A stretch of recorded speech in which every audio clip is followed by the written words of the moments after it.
Let's see. Are we good?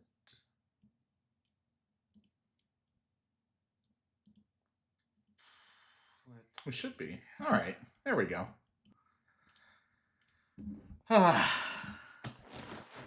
Hey, how is everyone doing?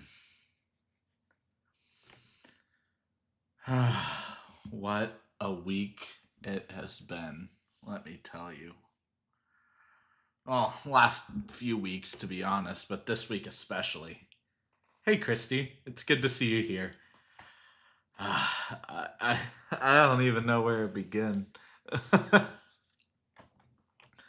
uh, yeah, like, so at work, I usually work late into the night, but today I had to work before the sun rose. So me having to go from a late night shift into an early morning shift with hardly any time. There was no time. The moment I got home, I just went to bed just so I could prep for this shift. And this shift was so. And on top of it is just a bunch of personal things that I'm trying to navigate financially, and all this just so much but I'm making it happen. I'm grinding my butt off, and it's happening. Doing good. You look tired. Oh well, thanks for that. um no, I absolutely am tired. I'm exhausted. And I there just hasn't been a lot of time to film and edit just because of work and everything that I've been putting in for it, and it's just a lot. So thank you guys for being patient. And hey, John, it's great to have you here. Uh, but yeah, I'm doing my best. I'm making things happen. Putting my heart out there, doing what I can. Um, there was a song that I wanted to do for the channel, but the reason why I didn't do it is one, it's I have covered the group on the channel before, but the video was so unpopular that I decided not to do it for partially that reason, but also it's a song that is just so dumb. And even though I think it would be fun to do, I don't think the majority of the audience would actually like it. So I just decided not to do it. But it's a song from NSP, or Ninja Sex Party, which is a really fun comedy focused group where Weird Al does parodies of songs. These guys just take really random comedic concepts and just build a song around it. And it could be rather fun. So, uh, Eric's white wedding, that'll wake you up. Well, I don't use music as a form of caffeine. um, I'm After this, I'm going to make myself a latte. I have a small little espresso machine that I like practicing my latte art with, and I really enjoy the process of making coffee. So whether it's just pour over coffee or espresso, so I'll make something for real after this. NSP is hilarious, but not real popular. Exactly. Their Halloween. I decided to listen to their Halloween song without filming it. I just wanted to hear what it was, and the backstory of that is just that that particular song was a concept for so long that they could never just write a song about, and they finally did it. And do I think it's their best tune? No, but honestly, it's so much fun, and it's just so dumb. And it's just but I really enjoyed it. Regardless, and I love listening to Dan and Brian, and their 80s aesthetic is something really unique to their group, especially in the modern age, and I really respect that, their style.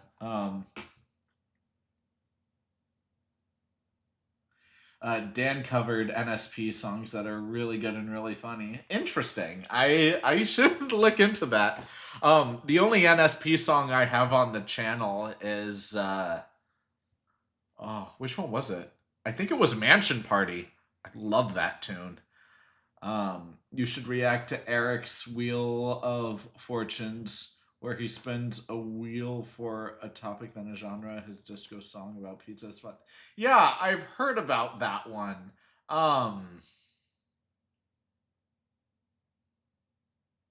yeah, I might give that a go. Um, but with that being said, I want to make sure that I'm actually covering a variety of artists, and that's something I've been struggling with recently. I did a whole lot of Dan for a long time, and then I did a whole lot of Eric for a long time, and a lot of Dimash and a lot of things, and I did them all in groups, and I want to try to stretch out some of their music. They're not going to put out music every day forever, so I gotta find a bunch of other artists that I can listen to. But it's really difficult because I want to be authentic in my reactions, and I do love a lot of different types and genres of music. But to that end, there's a lot of music within those genres that I like that I really don't like, in terms of specific tunes. And my um and my face will absolutely show it, and my criticism will absolutely be very critical about it. And those videos don't do well because people don't want to hear their favorite music or their favorite artists criticized. Um Even if it comes from a good place, they just want somebody that they can relate to on the internet. So for that reason, I try to only stick to music that I feel like is going to be a good safe bet for the channel. But with that said, by the end of this year, I'm I already did my research on it, so I think I'm good to go. I'm changing the name of the channel to Good Evening Radio, and because one, it fits more of the theme of music, but also it gives me more opportunity to expand into other styles of content as well, including uh, me relaying personal stories and what I've learned from them and how I navigate life now, to help provide guidance for people, or to invite other people to share their stories as well on particular topics and themes, where it's almost like a live podcast going back and forth. Um, but that's still in development. But with that, I'm planning on also creating a secondary channel where I can actually do vlog type of content, but that's further down the line. I still have to get my equipment for that, let alone actually get into the get a channel going for that. But yeah, by the end of this year, at least for this channel, I am probably going to change the name to Good Evening Radio and expand my content a little bit more, make it a little bit more broad and enjoyable for more people than just Dan and Eric fans, you know. Not that there's anything wrong with Dan and Eric fans. Y'all are awesome. And I do enjoy their music. But just I want to keep branching and growing the channel because I have just been growing painstakingly slow, and I really gotta figure out ways to grow better. um those are for restricted members only. Oh, that sucks. My favorite Dan NSP cover is Danny Don't You Know. I love that tune. So, for those that don't know, there are people in this world who call me Danny. Only my family calls me Danny, and one of my coworkers for some reason. Uh, and I don't have a problem with people calling me Danny. It's just weird when people do, like, outside of my family. So, because in my youth, when I was a child, I went by Danny, and there came a day in elementary school when I just switched it to Daniel because there were too many Dannys in the same class. Little did I know in the future I would be surrounded by other Daniels, and I just wasn't gonna switch at that point. But yeah, I always introduce myself as Daniel. But when I heard Danny, don't you know? Uh,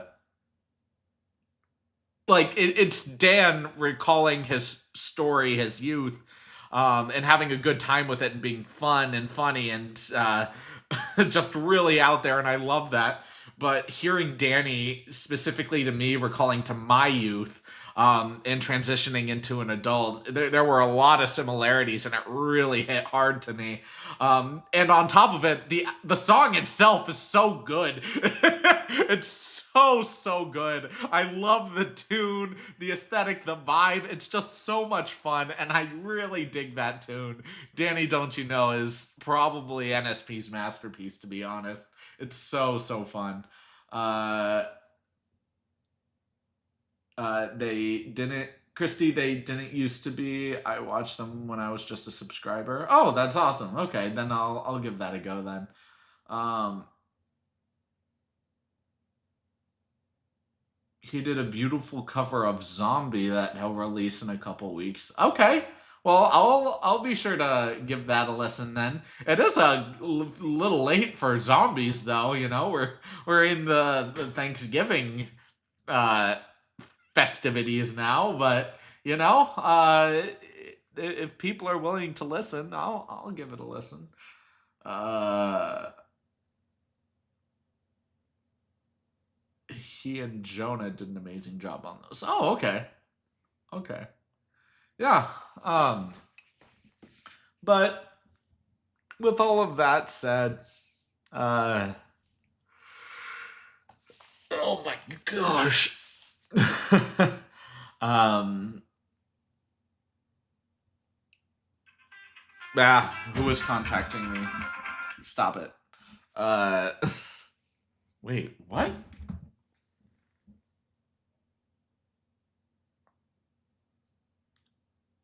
I don't know. They'll leave me a voicemail. I don't know who that is. Um Usually when I get random calls, it's usually like spam risk or something, but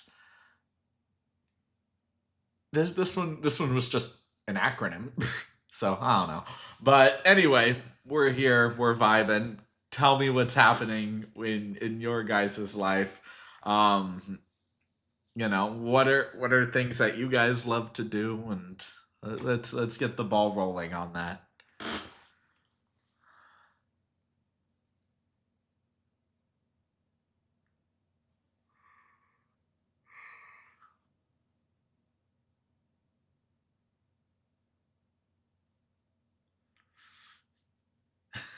I see. Okay. Well, since there's not a lot happening, um, or it's not going to be a spooky or zombie oriented one. It'll be just like one of his Jonah black background and Mike. Oh, okay. Okay. Well, that'll be nice. I'll be sure to give that a listen when it comes out. Um, it'll obviously come out on YouTube way later, but hopefully it'll still make some good things. Oh, and there was a voicemail. Great. You're great. uh, but other than that,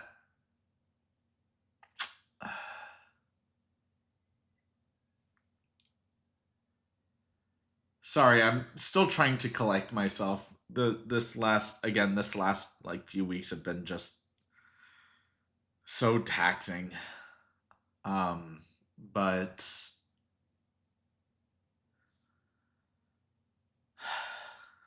I need a day for myself. Um,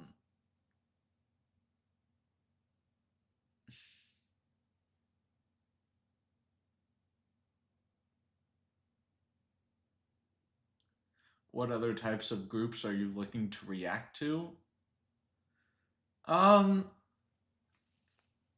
that's a good question. I I don't know because the majority of my audience is about 40 years old and older, and the music that they really want me to listen to is 70s, 80s, or modern rock and metal. That's the kind of music that the majority of people want me to listen to. And I don't mind rock and metal. I think there's a lot of really good music within those genres that I can really dig. But it is rather challenging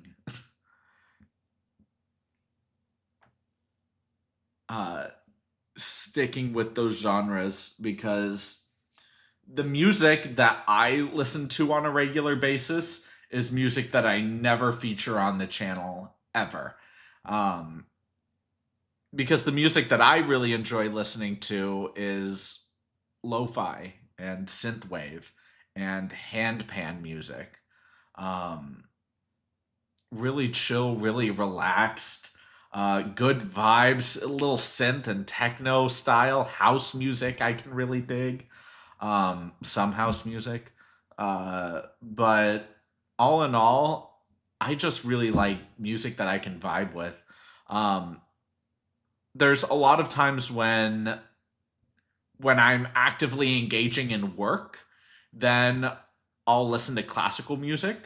Um, whether and my favorite classical composer of all time is Frederick Chopin. Uh, his his music is just it speaks to me the most, and it's just beautifully poetic. There's a refinement, but also this emotional rawness that comes with it. And every pianist plays his music ever so slightly differently, and that's what pianists should do when playing a piece of music, because it puts a little bit of them into the composer's work and creates something truly magical in that kind of collaborative effort. But there's something about Chopin's music that just gets me going. And I but usually when I'm just working on tedious tasks, I'll listen to that. When I'm just vibing and trying to also get things done, or just relaxing in the background, lo-fi synthwave. That's what I listen to most often. Um,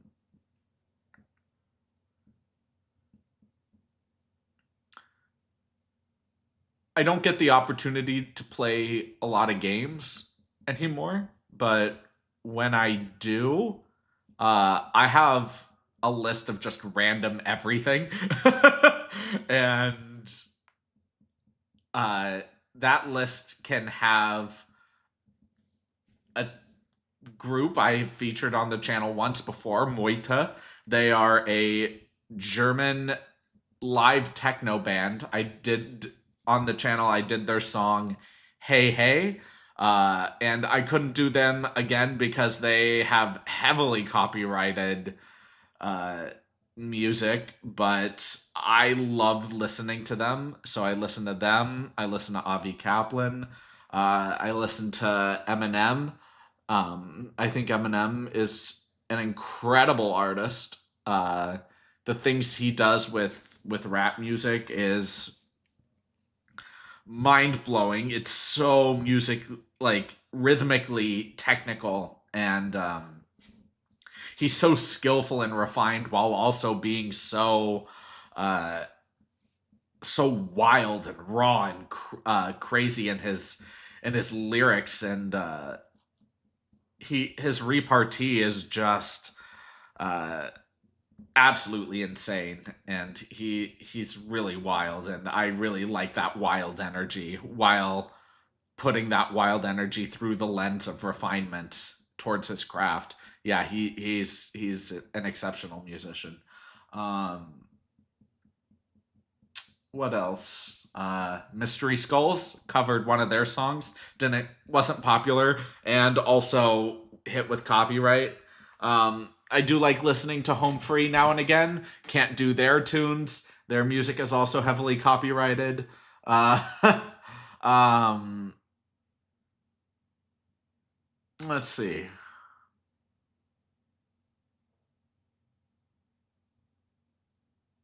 Oh, and just different beatbox battles that I've listened to over many years of listening to beatbox, and revisiting some of the insane uh, progress of what beatboxing has become.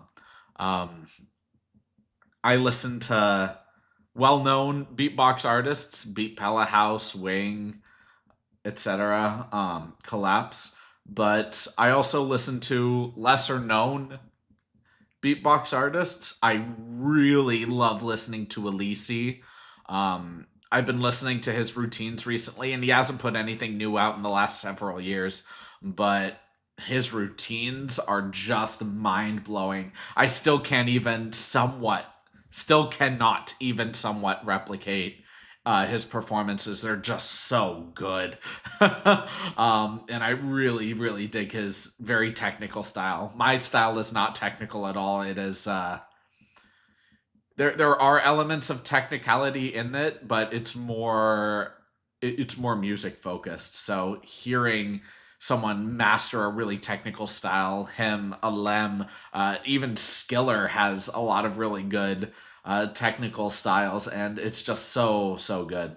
Um, is voice play copyrighted? I love them. They are copyrighted. They usually, not all the time, but usually, uh, release copyrights. Oh my gosh! Please leave me alone. Um, they usually they yeah they usually give me a pass on their music, but I do get hit with copyright when I put the video out. Yes. Um, and it's the same thing with Jeff. It's the same thing with Dan. It's the same thing with Eric. And I get comments all the time saying, but they say they want reactors to react to them, that they encourage it. They are not the copyright holder of their music. They release the music, they want people to react to it, but they're not the copyright holder. And the copyright holder is the person lashing out at me. So, there's only so much you can do. You can create something, but the moment you monetize it, or the moment you sell that tune so you can make money off of it every time it's played, then they're the people in control of it. And your word can absolutely have influence over the copyright holder or with the copyright holder. But at the end of the day, it's the copyright holder's decision whether or not reactors can make money off of their videos. And there's a lot of popular videos that I made that I don't make any money from, which absolutely sucks, because every single video, especially recently that I've been making, there's a lot of time put into it. And I've been trying to make my transitions smoother, my intros and my outros better. I've been trying to make just everything feel more alive, more professional in my reaction videos. And that all these things takes a lot of time. And even my thumbnails have gotten a little bit better, but even that little bit it takes a lot of time to refine it, and it's just so much. And trying to keep all of that consistent is very, very difficult. So when I'm not able to make money off of a video because of copyright, it's a pretty bad blow.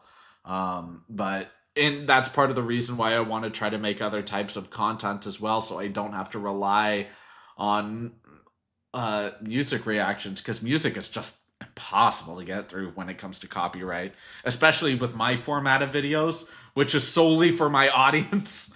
um but even with that said, uh I can't really do reactions to other things because that's just it. Reactions are going to get hit with copyright no matter what I do. So I just gotta keep grinding, finding different ways to produce content in ways that are still entertaining, but also popular. And we'll see how it goes. I know a YouTuber named Penguin Zero or Moist Critical. Um, what all he does is just sit in front of his camera with his very uh, I don't want to necessarily say cavalier um, style, but a little bit more offhand, off the cuff style, and very chilled, laid back aesthetic, and just talking about his ideas, um, and him just being wildly popular and successful because of them. Uh, I don't think you know what, positive attitude. I'm gonna try to reach that level, where I could just talk about things and have the video become wildly successful. But we'll take it as it comes. Um, that's a bummer. So many are copyrighted. Everything is copyrighted. Even even the small artists are copyrighted. So at the end of the day, I just gotta fight it. I gotta keep going against them. There are some cases where my videos are just blocked immediately and won't be put out for 48 hours. And by that time, my video is already dead because all of my views come in the first 24 hours. So if it comes out in 48 hours, then there's no hope for the video, regardless of how good the music is. Because it's no longer on people's feeds, on people's homepages. That only is reserved for new content. Um, so people have to actively search it, and that's something most people don't want to do, or even know exist. So it's a whole thing, and I'm figuring it out, but we're making it happen, and that's that's it.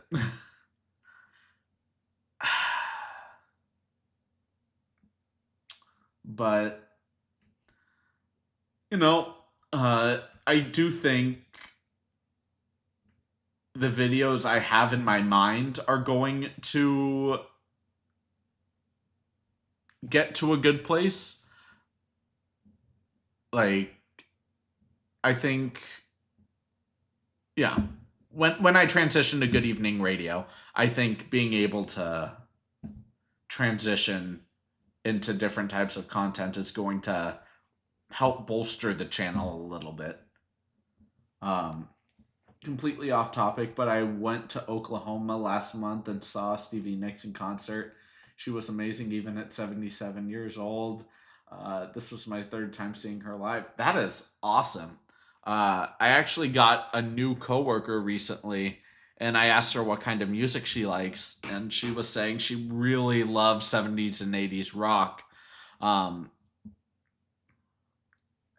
and I asked her about Fleetwood Mac, and she said she absolutely loves Fleetwood Mac, loves Stevie Nicks, and I'm like, that is awesome, because she's younger than me. So to know that there are uh, there are just younger people, who really appreciate 70s and 80s music, let alone um, 60s, 50s, 40s, 30s, 20s, etc. Just being able to go down the music rabbit hole and appreciate art for what it is, that's really something special. Not just trying to be obsessed with the latest craze or the latest trend or whatever, just so you can feel comfortable being a part of your tribe, your generation, your community of people, of whatever that is that you associate with. Just being able to appreciate something because you intrinsically appreciate it, that's wonderful. um 70s and 80s rock is the absolute best in my opinion. And everybody's entitled to it. One of my other coworkers, she's also new. She's very young. She's I think she's 18, um and just starting out. And when I was asking her, uh, she said, I can't believe she said this. It riled me up internally so much. But I couldn't help but laugh outside. Um, but inside, I was also laughing because I just didn't know how to respond to it. She said, yeah, there's this really old ancient rock band called Queen, and I almost lost it, dude. Because to me, like, I am perpetually living in like the 2000s. I um for those that don't know, I was born in the 90s, but a lot of the experiences that I've had in engaging with the world was in the 90s, 2000s. And the idea that Queen is old makes no sense to me. um because I'm like, oh, Queen is still relatively uh, uh a good band that's still doing their thing. No, no, they're not. They were from the 80s. It's 2025. That's 45 years. And, it's mind blowing to me, dude. Uh, and she said there's only one song she liked, and she couldn't even tell me the name of the song, and it was Bohemian Rhapsody. And I'm like, bro. um, and another one of my coworkers, he's a DJ, and he loves making music and loves house music and loves going to concerts and doesn't like Freddie Mercury. And everybody's entitled to their own opinion, but I'm just like, there's a reason some of these people are listed as the greatest of all time in their respective fields. You got Michael Jackson, you got Freddie Mercury, you got every member of the Beatles, where you have Paul McCartney, John Lennon, George Harrison, Ringo Starr. By the way, this is my unpopular opinion. My favorite member of the Beatles, and the one who was most commonly overlooked for his contributions, is George Harrison. I think he is an incredible musician, especially when he did things solo, and I just loved his sound, loved his style, so cool. My favorite Beatles tune is While My Guitar Gently Weeps. It's just such a good tune, and that is one of his tunes, and it is so good. um, yeah, it just blows my mind that people, even people my age and in my generation, but especially people younger than me, that just either have no idea what this older music, um or just don't care for it. It has the opera effect, where, and this is something I truly believe too, where they get this idea of what the music is from other people, but they've never actually listened to it themselves. And they just say, yeah, that's boring, without even really engaging with it for themselves and seeing whether or not they actually like it. And then they just never engage with it throughout their entire life because they've always had this internalized feeling that they know what the music is going to sound like or what the experience is going to be. If you've never been to an opera live, it is weird. Like, especially depending on the opera you see, because it's not just people in lavish gowns screaming notes. There's nuance, there's depth. You look at the fact that these people are not microphoned. Their voices are actually projecting to the back of a several thousand seat auditorium, cutting through a full orchestra with brass and percussion instruments and piercing through that so you can listen to this majestic voice completely inundate you with something funny on the stage or something tragic or something dramatic and opera technology has gotten so vast, like the staging, the set design, and the way that things happen on professional stages is so incredible, and it's so striking because it's like watching anime. You're just reading a little bit and then you're watching what's happening and then you're reading and watching, and it's just the cycle. But it shouldn't bother people. You can just listen to the beauty that's happening, listen to the intensity that's happening, whether you're watching the final scene of Don Giovanni or watching Faust and watching his fall into damnation, or listening to the magic flute and hearing the Queen of the Night give this beautiful aria, or watching Papageno be a little a little goof as he's wandering around doing his own thing, or Leporello and Don Giovanni, or having fun witches in Hansel and Gretel, or there's so much that can be done in opera that's just so unique to whatever production company is producing it. But there's just so many good operas out there that people just don't give a fair chance because they, in their mind and in their heart, already feel like they know what they're going to experience and is a waste of time.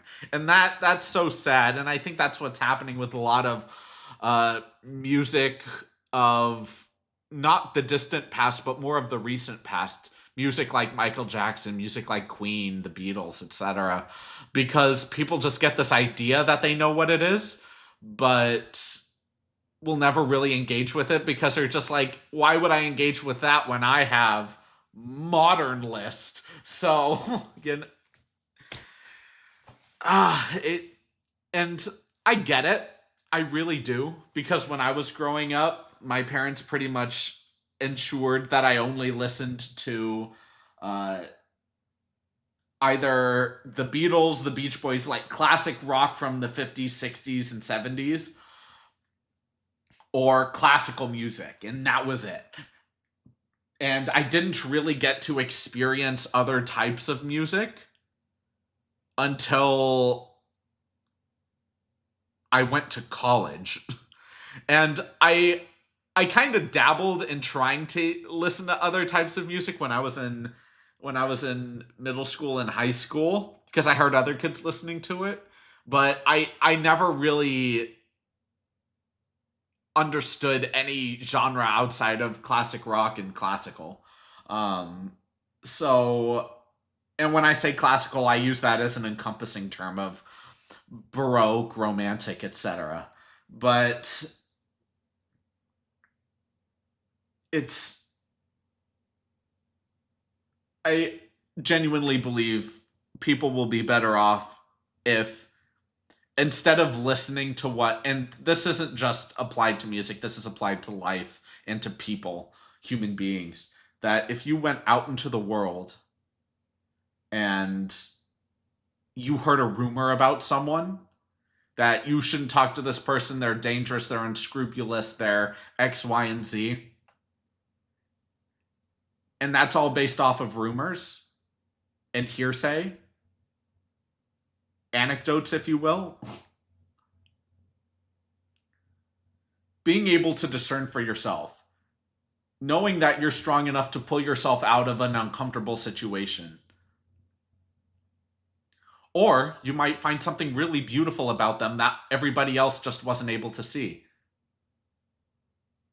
One of my closest friends, or rather, yeah, one of my closest friends the way she lives her life is not conventional by the slightest. And the way I live my life and carry myself is also not necessarily conventional, even though there are several conventional elements that contribute to it. Um, as a matter of fact, my friend group, my limited friend group, uh, they're all very polarizingly different from each other in really beautiful ways, but they're so beautiful as human beings, as people.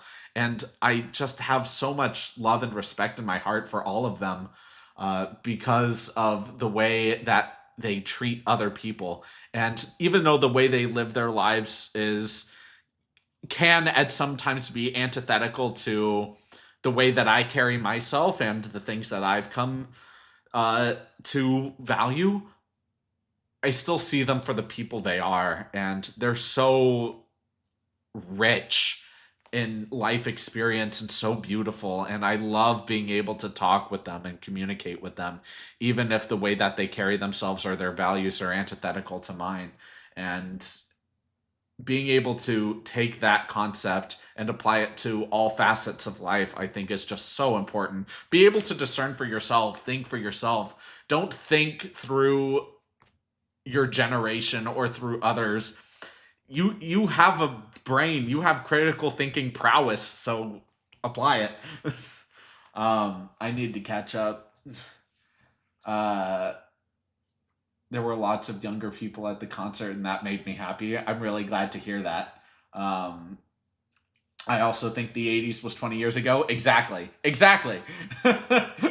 uh, did you see that video of the Bohemian Rhapsody flash mob that came out a month or two ago? I have seen that. I didn't make a reaction out of it. I couldn't, but I thought that was really cool. Uh, I love listening to Freddie Mercury. His voice is another refined yet very raw voice. And at first, I didn't like his voice. I thought his vibrato was too out of control, but that heavily contributed to his style, and I deeply grew to appreciate his style over time. And I just love it. Elizabeth of the Charismatic Voice reacts to 70s and 80s music. Fun to know the stuff I listened to when in high school is not just noise, as my folks told me. Absolutely. And I know I have gotten comments about this in the past as well. Not specifically from you, John, but just in general. People have asked if I could reach out to the Charismatic Voice to do a collaboration, and I've reached out. I have gotten no emails, so I'm not expecting anything. I could possibly talk to Peter Barber again. He and I had a great conversation in our interview, which is also up on my channel as well. And we were just talking about Avatar and Lord of the Rings and music and opera and what it means to go to school for music and what it means to perform in the professional scene of opera and our own experiences with both of those things. So I loved being able to talk with him, and I hope we can do more content again in the future because he's a really cool guy. I've seen many of her reactions to that era of music. They're really good. I especially love her reaction to Rush. Yeah, I've heard about Rush. I should probably do them at some point, but I've only heard one song from Rush, and I didn't really care for it, and I don't even remember what song it was. Uh, and I don't want to make a ton of videos, because that's a ton of work only to be criticizing them if I don't like them. Even if I do like them, I heavily control my criticisms of things that I really like because it makes people think that I don't like them because I'm criticizing them so much. Um and it doesn't matter how often I explain in the comments that me criticizing isn't to say they're bad. It's not even to say they're good. They could be amazing. They could be some of my favorite, the creators of some of my favorite music of all time, and I can still have things to critique and criticize. Criticism is not a bad thing. It's a way that you can hear from another person's point of view in their own professional experience and allow them to grow with your training. Like, it just doesn't make sense to me. Uh, like, I don't get it. I really don't get it. Um,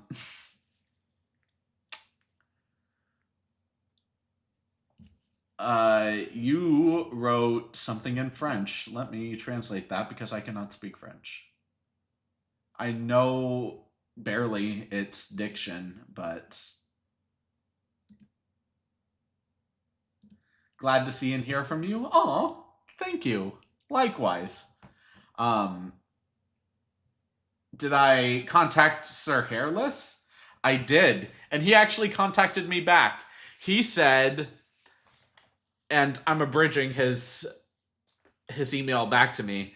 He said, "It's really great to hear from you. I have no interest in collaborating with other people right now. That doesn't mean to say that that's forever, but that's just how it is right now." I said, "That is no problem at all. I appreciate you reaching out." And that was the end of the conversation.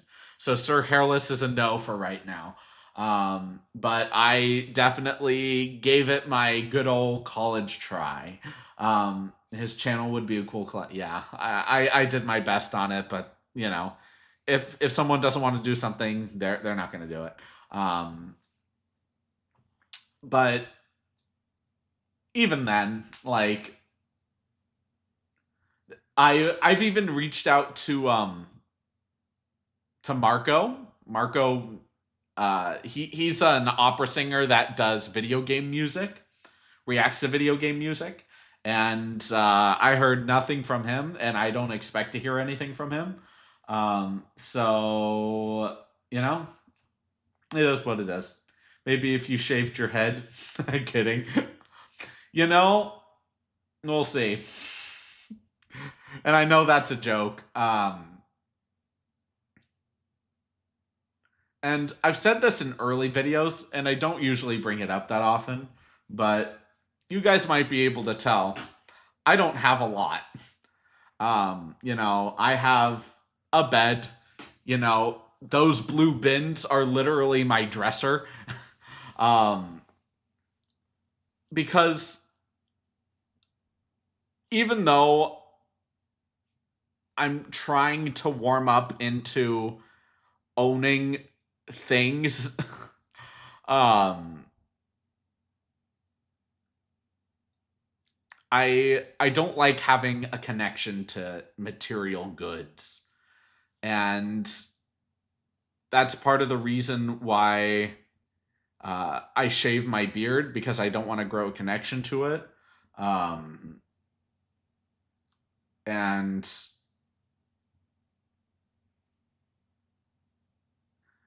I want to be able to know that, because I fully and wholeheartedly believe and know that the world itself is a very dark and very cruel place, but there's a lot of beauty and light and life within it that is worth protecting and worth cherishing and valuing. And humanity is capable of producing both incredible evil and that intense, pure beauty. And I just love the fact that we can always cherish and appreciate that beauty. So I'm always going to do what I can to recognize that if the worst happened to me, uh, not death, but if I lost everything, that I wouldn't be crushed by that.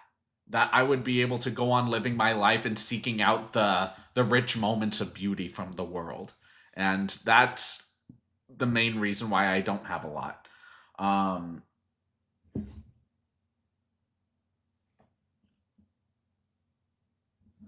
And you were asking about my whiteboards? Yeah, I still have my whiteboards.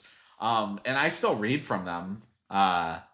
But primarily, the things that are on my whiteboards are uh, so I have a notes app in my phone, and in my notes app, I have a few things. One is my vocabulary listed in alphabetical order, and that I'm approaching 1100 words that I've encountered in books of which that I didn't know before writing them down, and I have flashcards for them as well. So I have 1100 flashcards that I studied. I right now I'm about just over 200 words. I haven't gotten to all 1100 yet, obviously, but I have incorporated over 200 words into my vocabulary since I began reading and trying to better myself.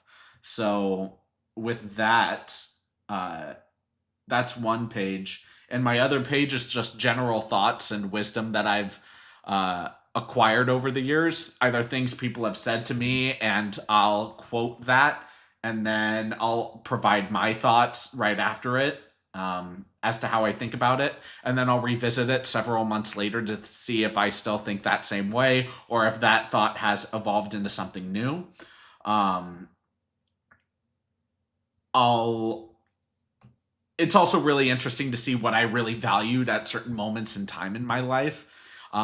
There was a big point in my life where I heavily valued stoicism, and then as I've kept progressing throughout my life, uh, I've more taken concepts of stoicism and incorporated them into the way that I live my life more naturally, instead of heavily investing myself in the world of the Stoics. So being able to go back and see, wow, these are just all of the the whole shebang of stoicism, and being able to take elements of Buddhism, elements of stoicism, elements of just living life and life experience, and just compounding all of that into the person that I am today and the kind of person that I want to be. It's a really beautiful thing. And I've been just loving the whole ride in terms of living. um, I totally understand about material things. I've lost my house twice to floods and realized afterwards I don't really miss all that stuff. Uh, yeah, absolutely. I'm terribly sorry to hear that that has happened, but that's exactly the case. My sister was alive, but I was born just after the Northridge earthquake in California. And to know that, for me personally, if I did lose everything, um, I wouldn't be crushed. If I just packed everything up into a single suitcase and carry on and just went to travel the world, that I could do that without feeling lost. It's just so important to me personally that I don't place critical value on material things.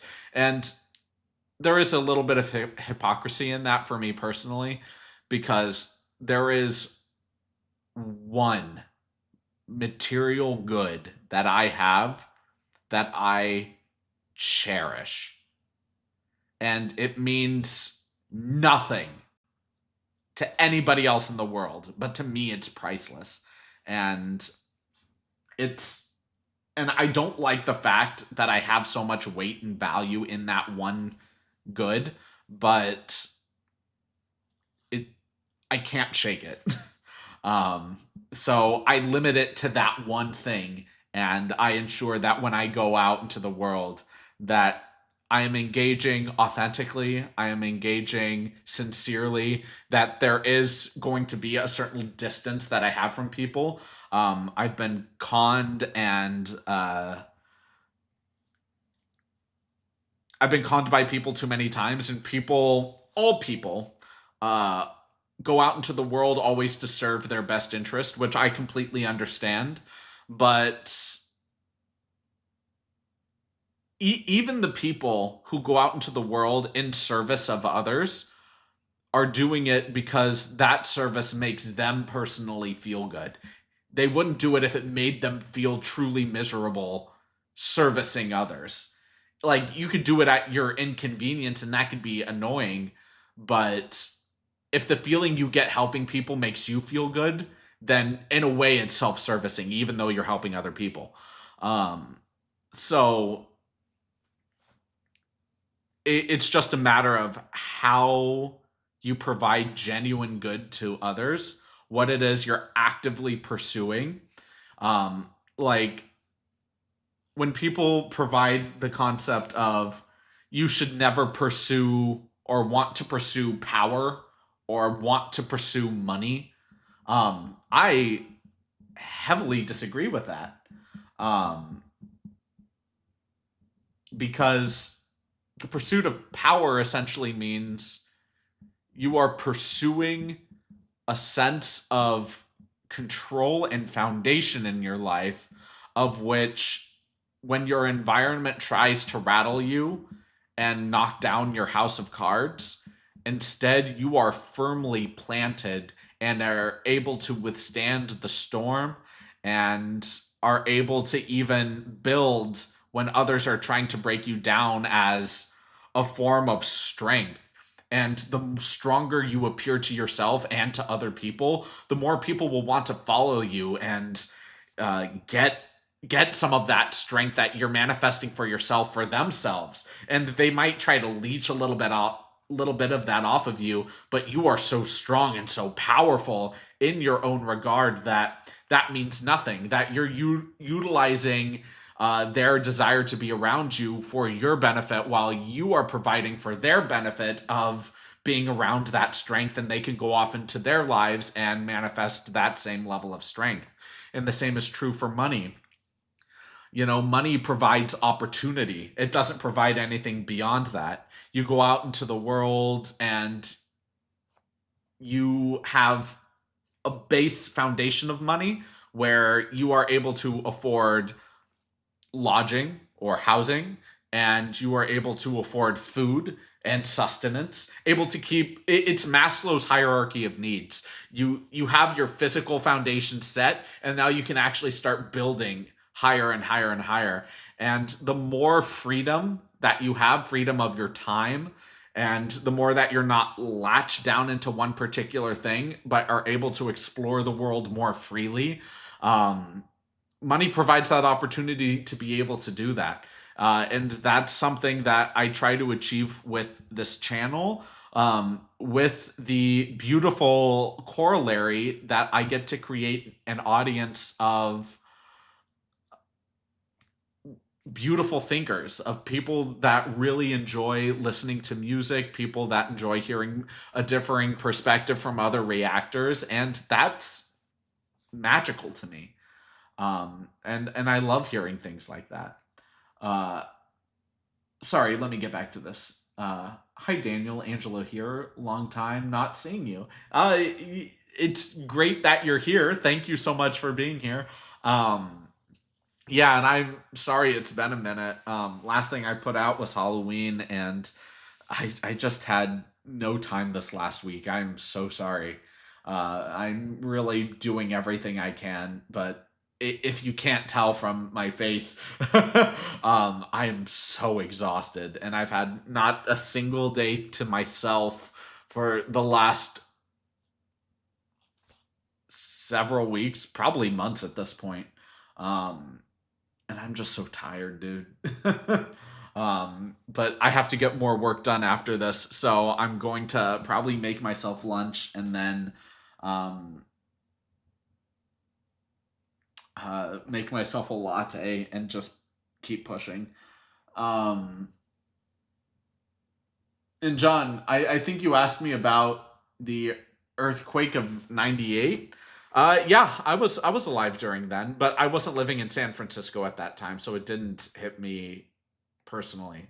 Um, the Northridge quake is the one I was talking about, and that was in 93, 94, something like that. Um, I was born in 95, so um, that. Uh, but my my sister was born during that. I don't know if she remembers it specifically though. I think she does, but um, we'll see. um, but with that said, everyone, it has been an hour. Thank you guys so much for joining me here. Um, I need to eat food and make my latte and then go back to work. So I hope you all have a wonderful rest of your day or night or wherever you are. You all have been absolutely so kind and giving and generous, and I am so appreciative of all of you. So thank you so much. And I'm gonna do my best to get more videos out to you guys in the coming weeks. So I hope you all have a wonderful rest of your evening or day or wherever you are, and I will see you all later.